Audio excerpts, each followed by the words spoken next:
Good morning, Pima County Real Estate Research Council, and welcome guests. My name is Jesse Bloom, industrial broker with CBRE Commercial Real Estate. I have the privilege of announcing our broker panel today, and we're going to kick it off with a deal of the quarter, who is being presented by Ross McAllister.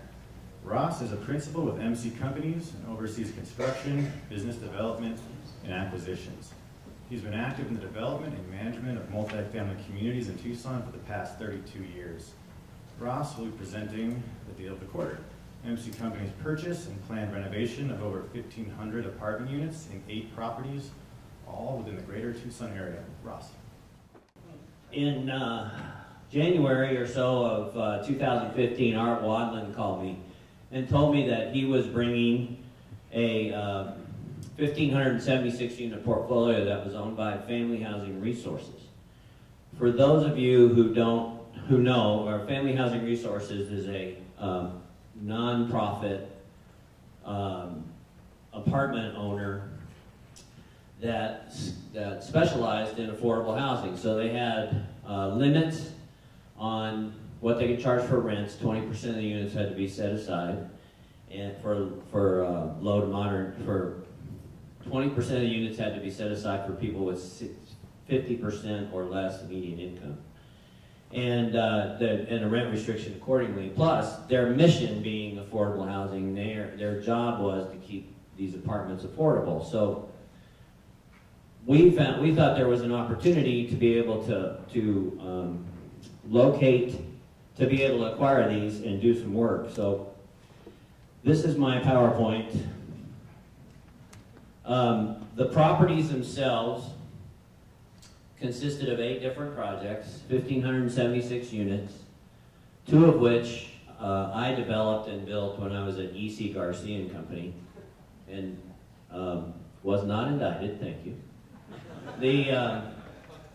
What we like about the projects was that FHRs spent lots, since they had no real mandate to make money, they put a lot of the money back into the project. So we thought they were very well maintained, generally speaking, for the exteriors, and we thought they were really well located. As you can see, they're located in good areas, mostly concentrated on the east side of Tucson, as well as 2 projects on west and near northwest.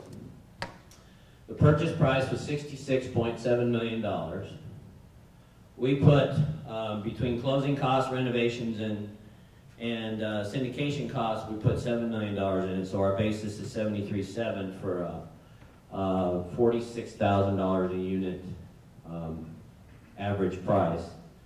We ended up raising, we were able to acquire, we obtained a $49.7 million loan with Berkadia Financial.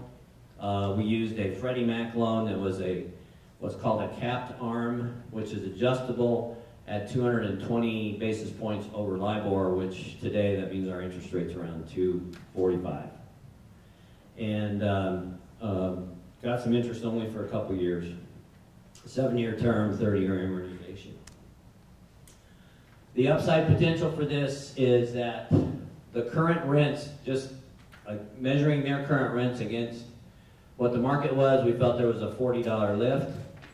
And the affordable housing restrictions on the 20% expired in January of 2017. So we thought there was some opportunity to increase rents.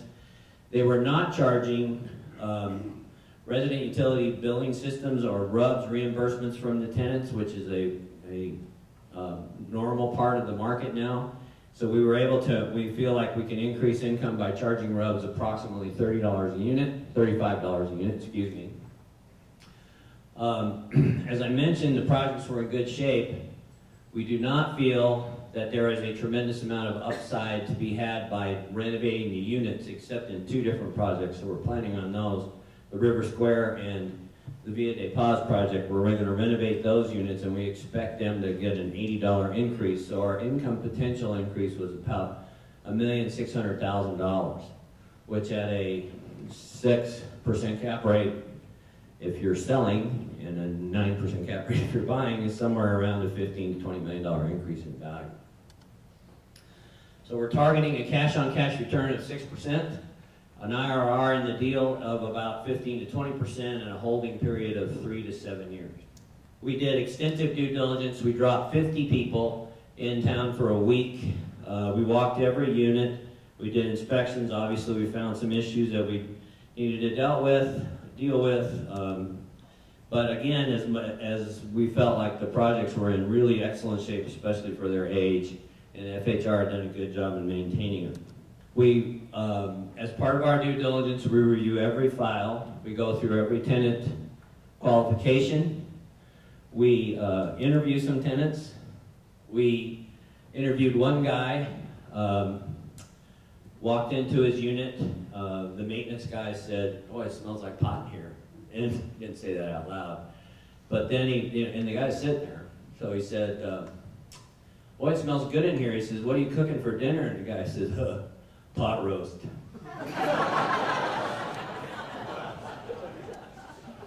So through our ongoing management and inputting our systems and our professional maintenance and management, you can see some pictures here of some of the things that we intend to, some of the work our people do. And then part of our program, of course, and part of what we do that I think is different, that's different from other companies, is we really believe in community building.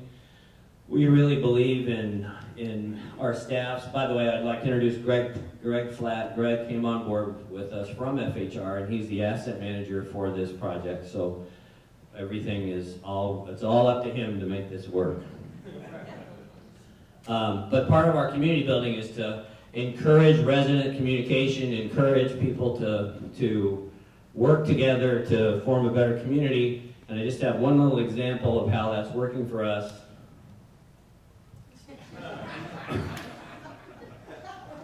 Resident put that in there, we did not. And that's my presentation. Thank you.